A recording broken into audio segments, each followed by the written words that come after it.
and text the word READY to 52267 if you want to be updated on upcoming actions, responses, organizing efforts, fundraising efforts for this new phase of this fight. Text the word READY to 52267. I'm going to move us on to introduce a couple of dynamic and powerful warriors that have been representing the people in a good way all across Mother Earth. Chief Judy Wilson has served her community of Nisqualna-Coquitlamok for 10 years as chief and 8 years as council member. She is a strong advocate for the recognition of inherent title and rights and self-determination, and for the fundamental shifts needed for the survival of all peoples.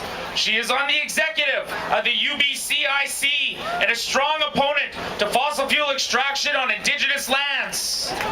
Standing with Chief Wilson is Vice Chief Bob Chamberlain of the Union of BC Indian Chiefs. Please join me in welcoming them both to the mic.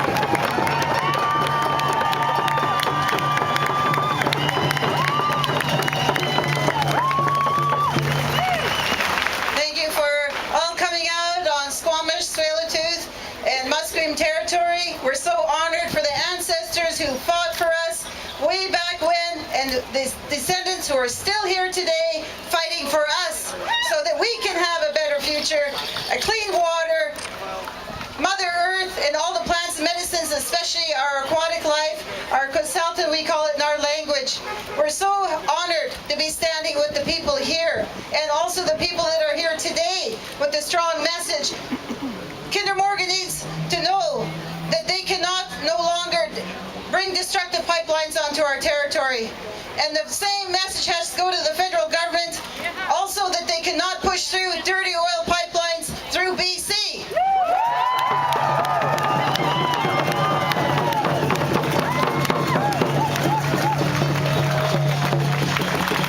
The federal government issued assurances saying they can assure that they can build this pipeline.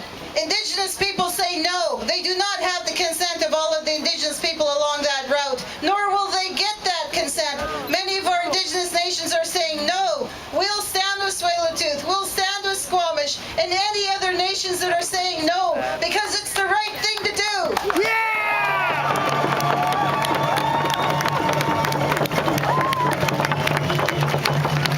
And why are we doing it? Because we value the water. We uphold our water. We uphold our future generations, and without the water we can't do that. And the pipeline is already poisoning. I had a message from one of the brothers here saying, oh, in northern Canada, in eastern Canada, there are already 30,000 poisoned oil sites. They can't even clean that up, and they want to put a pipeline through.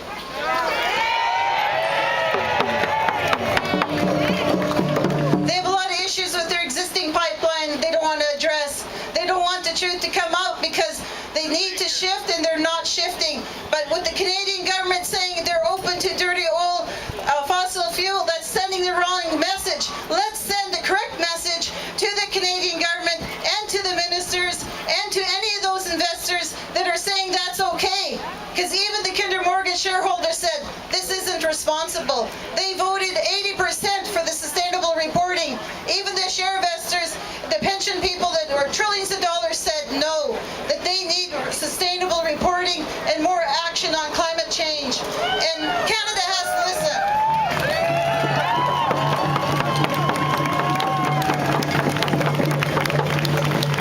If you're investing in any pension fund, go check where your dollars are being invested in. BC, shame on you for investing in Kinder Morgan or any pipelines. Our pensioners deserve a better investment than that.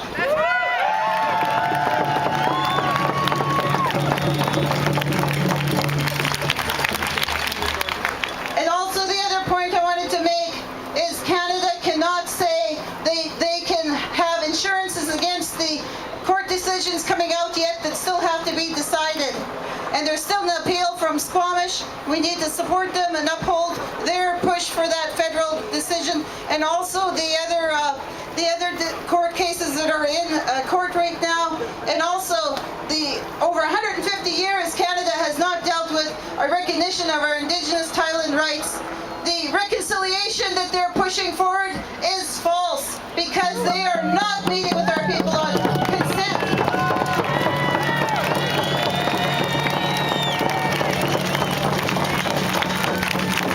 And I got a message from our Secwepemc people that are fighting this on the ground, our collective proper title holders. I got a message here, and Mike McKenzie is handing those out.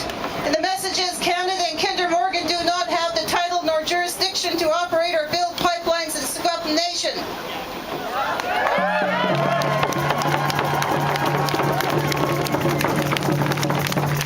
Any such actions or intent without the free, prior, informed consent of the Secwepemc Nation families is unconstitutional. Further, it's an act of genocide.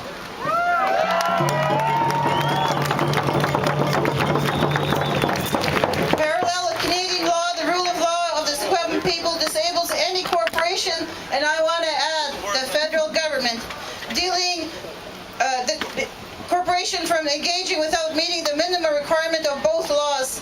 And we know what happened to Kinder Morgan when they didn't meet the minimum requirements. The same thing will happen to the federal government.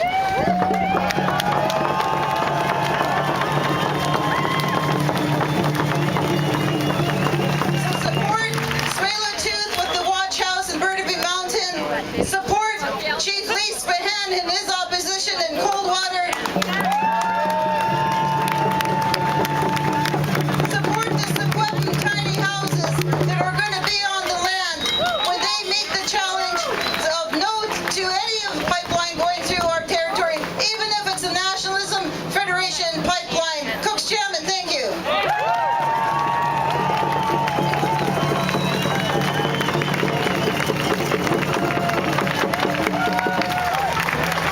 Gela Kesla Homasalu Palatli.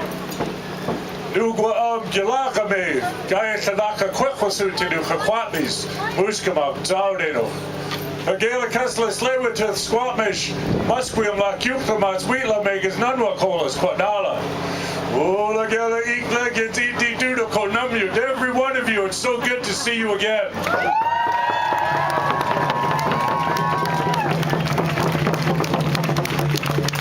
To see so many people arrive in such short notice, this is a very clear message to the Canadian government that they do not have community consent, as he spoke about when he wanted your vote. They give permits, we give consent, and there is no consent for this pipeline.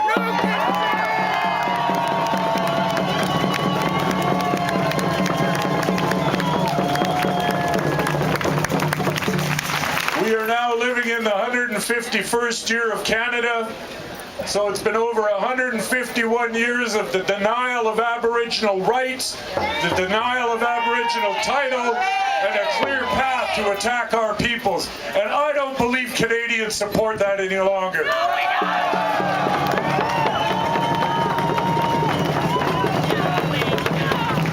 What can be said of a country that since 1982 has had Section 35(1) in the Constitution?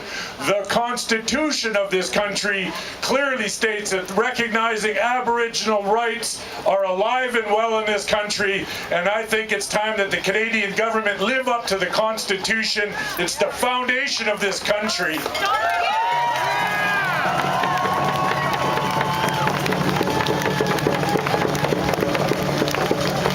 For generations, we've watched Canadian governments decade after decade after decade making a conscious choice to run over the rights of our people. This is utterly unacceptable.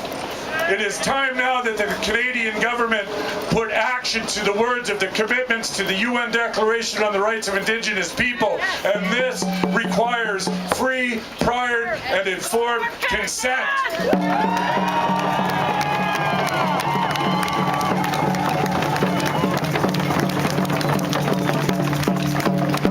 So I've spoken of the Constitution. I want to speak about the Supreme Court of Canada. This is the highest court in the land. This is the final stop for justice in this country, and the Supreme Court has ruled time and time again, upholding the Aboriginal rights of our people, giving definition to the government, establishing law in this country, which the governments continue to ignore. And I say this is unacceptable.